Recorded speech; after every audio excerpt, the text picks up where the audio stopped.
જય શ્રી રામ. હું હિન્દુ ભગીરથસિંહ રાઠોડ દરેક હિન્દુઓને એક નાનકડી અપીલ કરવા આવ્યો છું. 22 જાન્યુઆરી ઐતિહાસિક દિવસ. આ પવિત્ર દિવસના દિવસે પ્રભુ શ્રી રામનો પુનઃ પ્રાણ પ્રતિષ્ઠા મહોત્સવ અયોધ્યામાં યોજાવાનો છે. તો આ પ્રાણ પ્રતિષ્ઠા મહોત્સવ આપણા માટે બહુ જ ખાસ છે, અત્યંત. શા માટે? અને આ પ્રાણ પ્રતિષ્ઠા મહોત્સવ નિમિત્તે આપણે શું કરવાનું છે? ફક્ત નાનકડા 5 કામ કરવાના છે. અને શા માટે ખાસ છે પહેલાં એની માહિતી આપું. 500 વર્ષ પહેલાં બાબર નામના એક રાક્ષસી માનસિકતા ધરાવતા વિધર્મીએ પ્રભુ શ્રી રામનું ભવ્ય દિવ્ય મંદિર ધ્વસ્ત કર્યું. ત્યાર પછી આપણે હિન્દુઓએ, આપણી દરેક હિન્દુઓની પેઢીઓએ અનેક સંઘર્ષ કર્યા. આશરે 77 જેવા નાના મોટા યુદ્ધો થયા આ મંદિર માટે. અને ત્યાર પછી આ મહા જહેમોજહદ પછી આપણને આ મંદિર મળ્યું છે.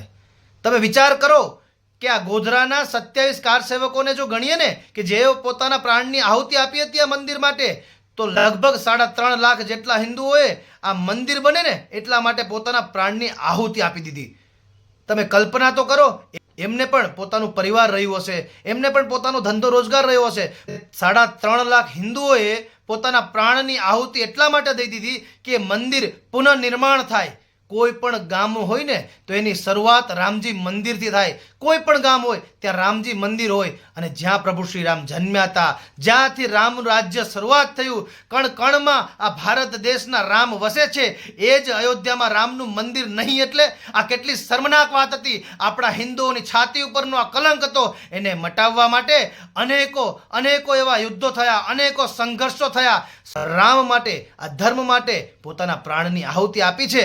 અને એ લોકોએ મંદિરને પડતા જોયું છે, મંદિરને બનાવવા માટે મહેનતો અને સંઘર્ષો કરી છે.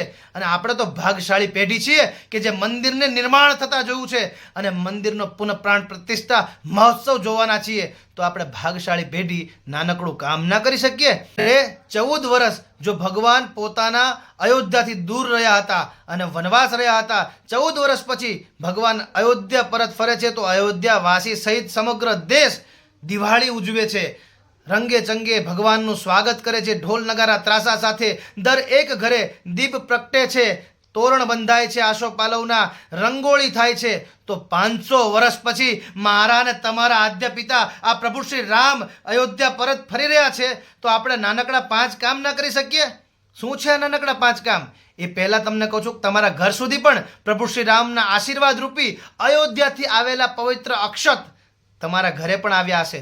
અક્ષત એટલે ચોખા આવ્યા છે ને, અને નથી આવ્યા તો તમારા ઘરે પહોંચી જશે 22 જાન્યુઆરી પહેલાં. તો આપણે ભગવાન પાસેથી ઘણું બધું લીધું છે. હવે ફક્ત 5 કામ આપણે કરવાના છે. એ શું છે? અને નાનકડા 5 કામની પહેલું કામ છે કે આપણા દરેક હિન્દુઓના ઘરે રંગોળી થવી જોઈએ. ભગવાન 500 વર્ષ પછી આપણા અયોધ્યામાં પરત ફરે છે, તો રંગોળી તો થવી જ જોઈએ. દરેક હિન્દુના ઘરે સરસ મજાની રંગોળી થાય. સાથિયા પૂરીને માતાઓ બહેનો પોતાના ઘરે રંગોળી અવશ્ય કરે. બીજું કામ કે દરેક હિન્દુના ઘરે તોરણ બંધાય આસોપાલવનું. તથા તમે જે સોસાયટીમાં કે ગામમાં વસો છો ત્યાંના નગર દરવાજે ગેટે ત્યાં પણ સરસ મજાનું આસોપાલવનું તોરણ બંધાય.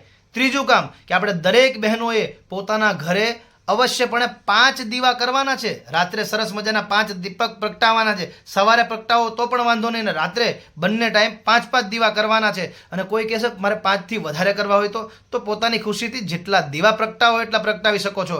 ચોથું, આપણે બધાએ સાથે મળીને સમૂહમાં, યાદ રાખજો સમૂહમાં, તમે જો સોસાયટીમાં વસો છો તો સોસાયટીના લોકો ભેગા થઈને, અને જો તમે કોઈ ગામમાં વસો છો તો ગામના લોકો ભેગા થઈને સમૂહમાં 22 તારીખે 12 વાગ્યે 22 મિનિટે મહાઆરતી કરવાની છે. જો રામજી મંદિર હોય તો ત્યાં, અને રામજી મંદિર ના હોય તો કોઈ પણ મંદિરે ભગવાનની છબી રાખીને બધાએ સમૂહમાં મહાઆરતી કરવાની છે. આ મહાઆરતી માટે દરેક બહેનો પોતાના ઘરેથી આરતીની થાળી સજાવીને લઈ જાય. બધા બહેનો સમૂહમાં મહાઆરતી કરે. કેમ કે 22 તારીખે 12 વાગ્યે 22 મિનિટે અયોધ્યામાં ભવ્ય એવી દિવ્ય એવી મહાઆરતી થવાની છે. ભારત દેશના તમામ સાધુ સંતો ત્યાં હાજર હશે. અને આ પવિત્ર ક્ષણની લાહો આપણે શા માટે ચૂકીએ? એટલા માટે આ સમયે આપણે પણ મહાઆરતી આપણે જ્યાં છીએ ત્યાંથી કરવાની છે. 5મું અને છેલ્લું કામ, આ વિડીયો દરેક હિન્દુઓ સુધી પહોંચાડજો.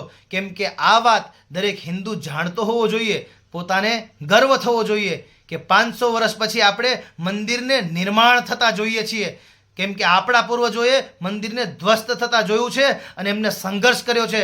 ગર્વશીલ પેઢી છીએ આપણે કે મંદિરનું નિર્માણ જોવાના છીએ. તો દરેક હિન્દુના સ્ટેટસમાં આ વિડીયો અવશ્ય હોવો જોઈએ અને દરેક હિન્દુ સુધી આ જાગૃતિનો મેસેજ જવો જોઈએ. પ્રભુ શ્રી રામ આપ દરેકને સદૈવ ખુશ રાખે, તંદુરસ્ત રાખે અને સ્વસ્થ રાખે એવી શુભકામના સાથે રામ રામ.